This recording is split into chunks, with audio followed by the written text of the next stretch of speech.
Hi folks, and welcome back to another fly tying tutorial and the new series, which is flies you must have in your box. Now all the flies in this series are going to feature flies that have done extremely well for me in the past, and today we're looking at a variation of Al's Diawl Bach. So without further ado, let's get into it. The hook in the vise is a Hanak H200 hook. It's a barbless hook on a heavy wire and it's finished in black nickel. Now the thread I'm going to be using today is a sumo thread. It's from Trout line, and as you can see it's yellow, but in the good old days when I first started to tie this fly, it was tied with a uni yellow thread. Now the reason behind that is when it's in the water it doesn't appear yellow, it appears olive, a really light olive. And I think that had quite a lot to do with its effectiveness. So what I'm going to do, as always, the sumo thread is a nano silk and we are using the black nickel hooks. I'm going to get a little touch of super glue onto the shank, and I'm going to use my thread to spread that up and down the shank. Then I can come in just behind the eye. Now usually I'm not worried about the initial bed of silk, but with this fly, the thread is the body, so I'm going to take a little bit of time just to make sure it's nice and tidy. Now, I'll just take away my rat's tail. The first thing I want to do with this then is to add my tailing fibres, and I've got a cock hackle here, and what I'm going to do is strip off some of the fibres, and you're looking at about a dozen or so, and I'm going to use this for the tail. So I'm just getting it lined up in my fingers. I'll lay it up. I'm quite happy with that. That looks a little better. I'm going to switch over fingers and I'm going to catch the whole lot in. Don't worry about these, they'll get covered up. With a longer cock hackle feather, you may well want to cut off this waist, but because I've got a length that I'm happy with, I'll just leave it as is. So the next thing I'm going to do is invert my vise, and I'm going to bring my thread back up the shank to just about near the eye, not quite on the eye. I'm going to come back to my cock hackle here, and again I'm going to pull off probably a very similar number of fibres. Now, doing it this way will make it a lot easier when you come to finish the fly. So I need to concentrate with this. This is why I'm not telling you currently about the success of the fly. So bear with me, we will get to it when I get to something that I don't have to pay as much attention to. So I'm just measuring that up. Now it's got to be bang in the centre of the hook, and because the eye's downturned, it does make it a little bit difficult. If you're using a straight-eyed hook, it's probably a lot easier. But I'm going to get a loose turn over the top here, and then I'm going to use my fingers just to encourage them fibres to come right under the eye. And again, this will help you later if you get this bit right. So once more, because the hackle feathers aren't protruding past the butt, I'm not going to be overly worried about it. And then I can come back up my body and I'll catch in the raggedy ends of that feather. So there we go, that's the tail and the throat hackle in position. So the next thing we're going to do is start tying in our body materials, and there's a couple of things to go in here. So the first thing I'm going to do is tie in some strip peacock herring. Now I'm not going to take it out of the packet because I do have a ramekin dish just off to the side here where I've been soaking the strip peacock herring. It is a brittle feather, and a way that you can make it a little bit easier on yourself is to soak it prior to tying it in. So I've got it here. It's a lovely thick strip peacock herring. I'm just going to, over my wastebasket, trim away the topmost part, and then I'm going to get that tied in. Again, I'll probably take it just shy of the head here. I'll just lift it up so you can see where I'm tying it in.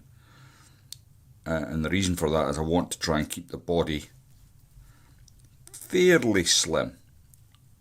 It's not going to be 100% slim. I'm going to stop there, and then the next thing I'm going to do is tie in some copper wire. Now, I've got the spool here, I can show you, but there's no label. But I know for a fact that this came for trout fish on. It's a fish on wire, and it's copper small. I like it because of the shade of copper it is. A lot of the copper wires you buy now, they seem to be more a goldy copper than like a proper copper. So I like this wire for this particular pattern. So again, I want to keep that slim profile. I'm going to tie up the length of the body, and I'm just going to get loose turns up, and then I'm going to come all the way back down. Now with both of these in position, I want to come with my thread wraps all the way to the butt of the fly. So I'll get that into position. Just going to move it out of the way so I can see. So I'm happy with that. Now the next part is about building up the body to make it ready for bringing up your materials. So I'll tell you a little bit about the fly while I'm doing that.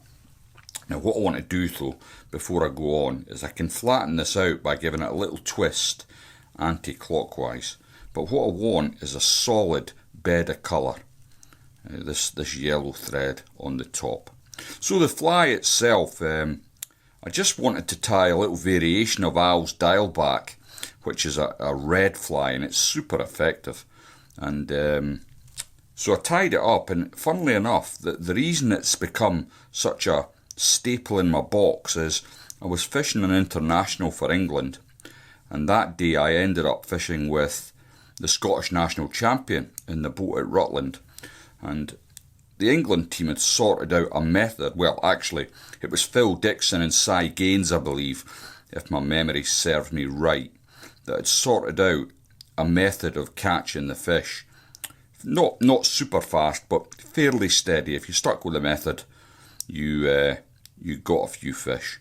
And what that method was, if you're interested, was a midge tip with a super heavy size 8 grub buzzer on the one dropper in, and a small woofter booby on the point, and then there'd be a couple of dial backs up, and that seemed to really be working.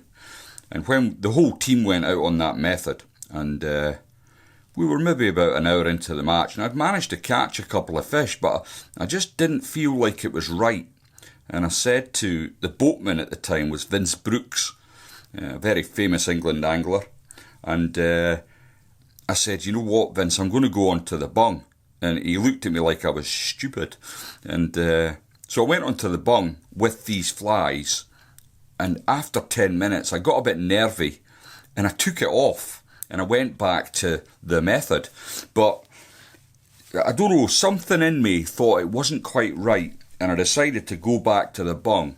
And after that, well, the rest is history. I done really well. I think I finished with 9, but I must have hooked about 18 trout that day.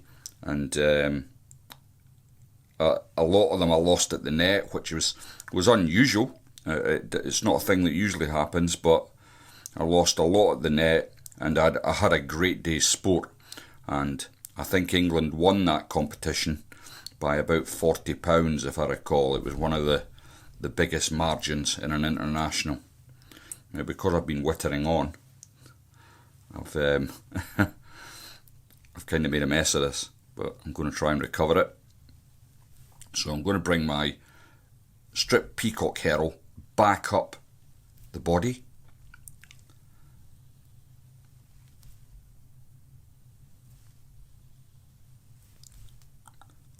Just as nice and even as you can get it. And then when I get up to the head here, I'll grab my thread and just trap that into place. I'm going to just bring that back. I'm not quite happy with where it's ended, so I'm going to bring it back, and I'm going to bring it round one more turn just to see if I can try and tidy that up a little bit. Now I'm being pretty pernickety here. Normally with these kind of flies I wouldn't be as pernickety as I'm being with this one, because they're fishing flies, you know. I'm not here to try and show off any skill set. These flies are designed to catch fish, and you don't need to be overly worried. So the wire, I mean, nowadays, this is, I don't know, 25 years ago, but nowadays I would just resin this and not worry about a wire rib. But in them days we didn't have resins, so what we did was we used wire to protect that delicate strip peacock herring. Now, I don't know why. Does it add anything to the body? Perhaps, but I'm a great believer in, if it's not broke, don't fix it. So I continue to use the wire to protect the peacock herring, and I don't use resin when I'm tying these flies for my boxes. So I'll catch in my wire rib. Keeping tension on the thread, I'm going to helicopter away the copper wire, and then I'm going to invert my vise once more. Just get that thread to come over. Now this bit's quite important. You've got to grab your hackle, your throat hackle here, and encourage it to come backwards without stabbing yourself with the hook, which is no easy feat. Again, I'm going to come over in I've lost some of the fibres there. I'm going to just let it go and come in again. Get a few turns in to secure the fibres. Now, that'll do the job. Okay, so here's something I'm going to show you. I don't like to do it because I'm going to be using jungle cockeyes, and the reason I don't like to do it is I want the channel to encourage beginners and new fly tyers really to give these patterns a go. And jungle cock is not a beginner's cape. It's really expensive. You can get conned if you're buying one online. You don't see the cape itself. Some of them, you look at the picture and think that's brilliant, and they come back and they're very poor quality. But I'm going to use it because I like jungle cockeyes on this pattern. Now I've already prepared a couple of feathers, and what do I mean by prepare is jungle cock comes with guard hairs up the eye, and what I've done is I've stripped them away, as you can see here. Now I'm going to tie the first one in on my side. They are super small and they're super pernickety, so I'll get that in on my side. Now I've got a couple of wraps, and excuse my fingers, I'm just pulling that jungle cockeye into position, and then I'll grab the other one off my vise, which I've prepared in true Blue Peter style.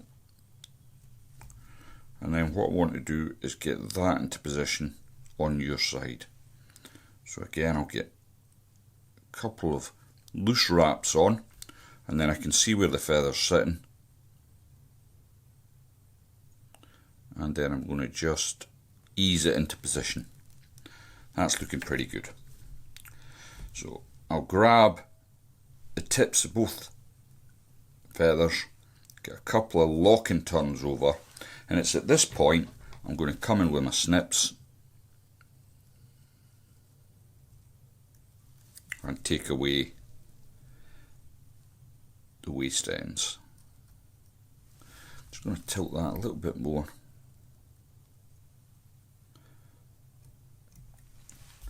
And I've got a couple of rag ends, but I can catch them in hopefully with my wraps here.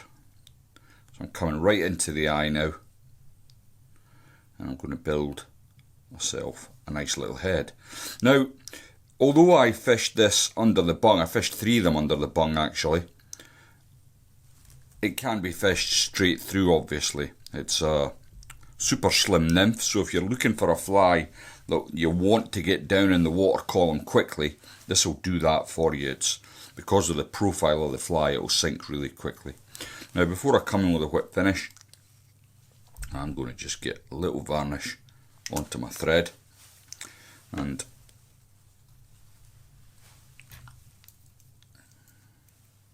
grab my whip finish tool.